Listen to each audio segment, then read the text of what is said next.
Hello guys, ഏവർക്കും നമ്മുടെ ചാനലിലേക്ക് വീണ്ടും നിങ്ങൾക്ക് സ്വാഗതം. അപ്പോൾ ഗൈസ്, നമ്മുടെ ഇന്നത്തെ വീഡിയോ എന്ന് പറഞ്ഞാൽ വളരെ സിമ്പിൾ ആണ്. Germany versus the Ivory Coast. Ivory Coast എന്ന് പറയുമ്പോൾ എനിക്കിത് ഏറ്റവും കൂടുതൽ ഇഷ്ടപ്പെട്ട രണ്ട് പ്ലെയേഴ്സ് ഉണ്ട്, യായ ടൂറിയും അതുപോലെ തന്നെ നമ്മുടെ ദിദിയർ ദ്രോഗ്ബ. ഇവർ രണ്ടുപേരും, ഇവർ മാത്രമല്ല, ഇവർ പല പ്ലെയേഴ്സൊക്കെ ഉണ്ട്. പക്ഷേ എനിക്ക് രണ്ടുപേരും, ഇവർ യായ ടൂറിയും നമ്മുടെ ദിദിയർ ദ്രോഗ്ബയും, ഇവർ രണ്ടുപേരും ഇഷ്ടപ്പെട്ട ഒരു പ്ലെയേഴ്സാണ്. അവരുടെ രാജ്യമാണ് ഐവറി കോസ്റ്റ്, അതുപോലെ തന്നെ ജർമ്മനി.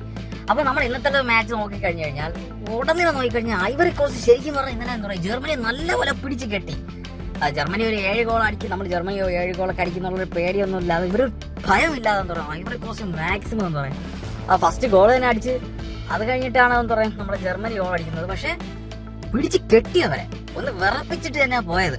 പക്ഷെ എന്താ പറയുക നിർഭാഗ്യം വെച്ചാൽ ലാസ്റ്റ് വരെ എന്താ പറയുക മാക്സിമം ഐവറി കോസ്റ്റ് ശ്രമിച്ചെങ്കിലും ലാസ്റ്റത്തെ നിമിഷം എന്താ പറയുക 90 extra time injury time 4 minute എങ്ങനെ കിട്ടിയത്. 4 മിനിറ്റ് ആയപ്പോഴാണ് എനിക്ക് 6 മിനിറ്റ് അങ്ങനെ കിട്ടിയത്. പക്ഷെ 4ാമത്തെ മിനിറ്റിൽ എന്താ പറയുക അവർ ഗോൾ അടിച്ചു. പക്ഷെ ഒന്ന് പിടിച്ച് കെട്ടിയിരുന്നെങ്കിൽ കൊള്ളായിരുന്നു എന്താ പറയുക ജർമ്മനിയെ. കാരണം എന്ന് വെച്ച് കഴിഞ്ഞാൽ ഐവറി കോസ്റ്റ് ഒരു ടൈ ഡിസർവിങ് ആയിരുന്നു. കാരണം വളരെ ഭംഗിയായിട്ട് എന്താ പറയുക കളിച്ചു, നല്ല പാസ് ചെയ്ത് പൊസിഷനൊക്കെ നന്നായിട്ട് കൊണ്ടുപോകാൻ നോക്കിക്കഴിഞ്ഞു.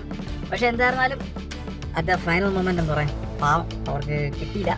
അത് വളരെ വളരെ ഒരു ഒരു ഒരു ഒരു സങ്കടകരമായിട്ടുള്ളൊരു കാര്യമാണ്. ഇവർ ഗ്രൂപ്പ് ഇയുടെ ഒരു സ്റ്റേജാണ്. ഇപ്പോൾ ടോട്ടൽ നമ്മൾ നോക്കിക്കഴിഞ്ഞു കഴിഞ്ഞാൽ നമ്മുടെ എന്താ പറയുക നമ്മുടെ ഐവറി കോസ്റ്റും അതുപോലെ ജർമ്മനി എല്ലാം നോക്കിക്കഴിഞ്ഞാൽ ഏകദേശം ജർമ്മനി ക്വാളിഫൈ ആയി കഴിഞ്ഞു.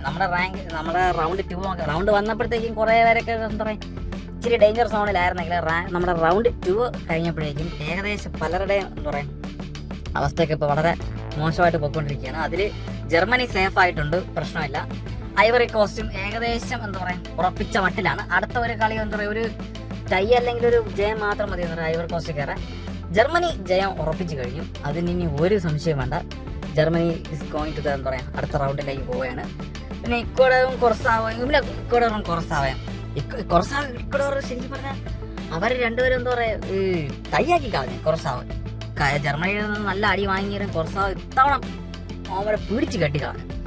ഞാൻ പറഞ്ഞല്ലോ, ഞാൻ നിങ്ങളുടെ അടുത്ത് എന്താണ് പറഞ്ഞത്, ഈ 2026 വേൾഡ് കപ്പ് എന്ന് പറഞ്ഞു കഴിഞ്ഞാൽ അത് ആഫ്രിക്കൻ ടീംസിന്റെ ഒരു എന്താ പറയുക ഒരു റൂളിംഗ് തന്നെയാണ്. അവരുടെ ഒരു റൂളിംഗ് തന്നെയാണ് നമ്മുടെ എന്താ പറയുക ഈ 2026 വേൾഡ് കപ്പ്. അപ്പോൾ അതുപോലെ തന്നെ എന്താ പറയുക തീർച്ചയായിട്ടും നമുക്ക് എപ്പോഴും why should Europeans have fun. Okay, അങ്ങനെ ആവരുത്. എല്ലാ ടീമും വരട്ടെ, യൂറോപ്യൻ ടീംസും നന്നായിട്ട് കളിക്കണം. എൻ്റെ അഭിപ്രായം യൂറോപ്യൻ ടീംസും കളിക്കണം, ആഫ്രിക്കൻ ടീംസും കളിക്കണം, അതുപോലെ തന്നെ നമ്മുടെ ഏഷ്യൻ ടീംസും എല്ലാവരും എന്താ പറയുക നല്ല മികച്ച രീതിയിൽ എന്താ പറയുക ഗെയിം പ്ലേ എടുക്കണം. അതുപോലെ തന്നെ ഒരു നാൾ ഇന്ത്യയും അതുപോലെ തന്നെ എന്താ പറയുക ഒരു നാൾ ഇന്ത്യയും നന്നായിട്ട് ഗെയിം പ്ലേ എടുക്കട്ടെ എന്നാണ് എൻ്റെ ഒരു ആഗ്രഹം. അതും വരട്ടെ, അത് ഒരു നാൾ സംഭവിക്കട്ടെ. അപ്പോൾ എല്ലാവരും നല്ലൊരു ഗെയിം പ്ലേ ആകുമ്പോഴെന്ത് നല്ലൊരു കോമ്പറ്റീഷൻ വരും, അതിനെ കാണാനും നല്ല രസം വരും.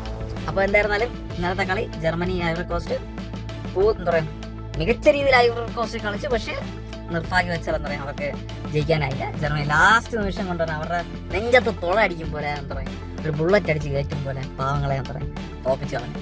അപ്പോൾ എന്തായിരുന്നാലും നമ്മുടെ നിങ്ങളുടെ അഭിപ്രായം കാര്യങ്ങൾ എന്താ പറയുക കമന്റ് ബോക്സിൽ പറയാം. അപ്പോൾ ഗൈസ് അത്രയേ ഉള്ളൂ.